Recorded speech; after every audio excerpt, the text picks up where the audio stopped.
अगर आपका resin product sticky हो गया है तो उसे कैसे फिक्स करेंगे, आज हम ये इस वीडियो में देखेंगे कुछ टिप्स और ट्रिक्स के साथ, और उसके रीज़न्स भी देखेंगे। पहला रीज़न होता है मेजरिंग।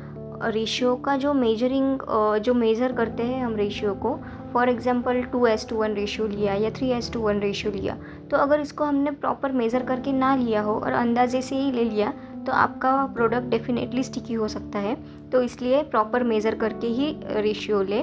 देन होता है मिक्सिंग। अगर आपने जल्दबाजी में मिक्सिंग की हो और उसे रेस्ट के लिए ना रखा हो तो भी प्रोडक्ट स्टिकी हो जाएगा। उसी तरह से होता है आपकी किस क्वालिटी की आप रेजिन और हार्डनर यूज़ कर रहे हैं। अगर आपका हार्डनर ओपन रह गया है और वो पीला पड़ गया है, येलोइश हार्डनर आपने यूज़ किया है, तो उस वजह से भी आपका प्रोडक्ट स्टिकी हो सकता है। तो आप क्वालिटी पे पर भी ध्यान देना पड़ेगा। अच्छी क्वालिटी अगर यूज़ करेंगे तो ये हम अवॉइड कर सकते हैं। Then bubble spray extra use करने की वजह से भी हमारा प्रोडक्ट स्टिकी हो सकता है। अब देखते हैं कि इसे कैसे ठीक कर रहे हैं।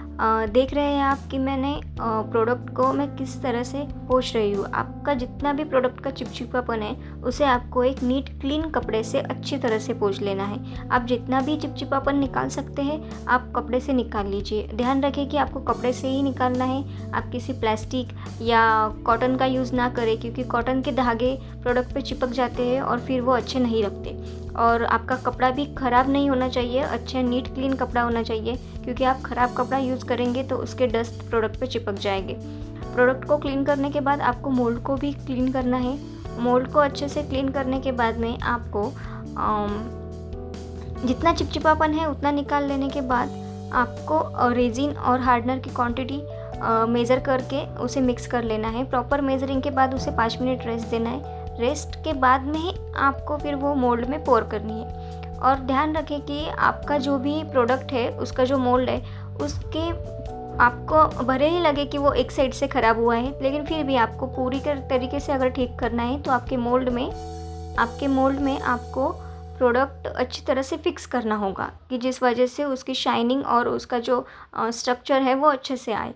तो उसको मोल्ड में रेजिन डालें, जो भी आपने मिक्सिंग तैयार की है वो डालें। उसके बाद में प्रोडक्ट को मोल्ड में फिक्स करें। ध्यान रखें कि आपका जो चिपचिपापन था वो या जो स्टिकीनेस थी वो आपने पूरी तरह से पोंछ ली है, और बस थोड़ी थोड़ी ही आपको अब वो लग रहा है कि हाँ थोड़ा थोड़ा ही चिपक रहा है, ज़्यादा कुछ नहीं है, तभी आपको ये प्रोसेस करनी है।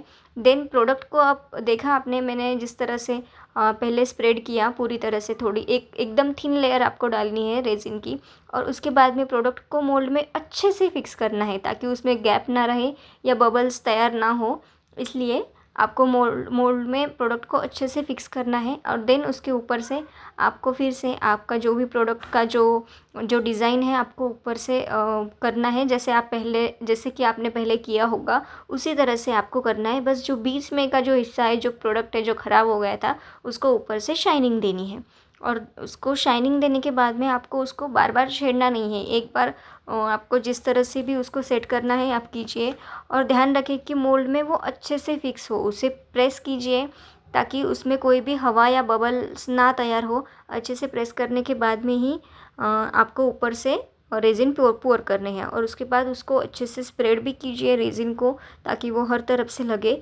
और जिस हिसाब से आपको लग रहा था कि वो स्टिकी हो गया है उस हिसाब से ही आपको रेजिन पोर करना है। फिर आप क्वांटिटी देखिए और उसको रेस्ट के लिए छोड़ देना है। आप पूरा वक्त उसको देने के बाद ही उसको टच करें, बाद बीच बीच में छेड़छाड़ ना करें। बाद में देखें आपका प्रोडक्ट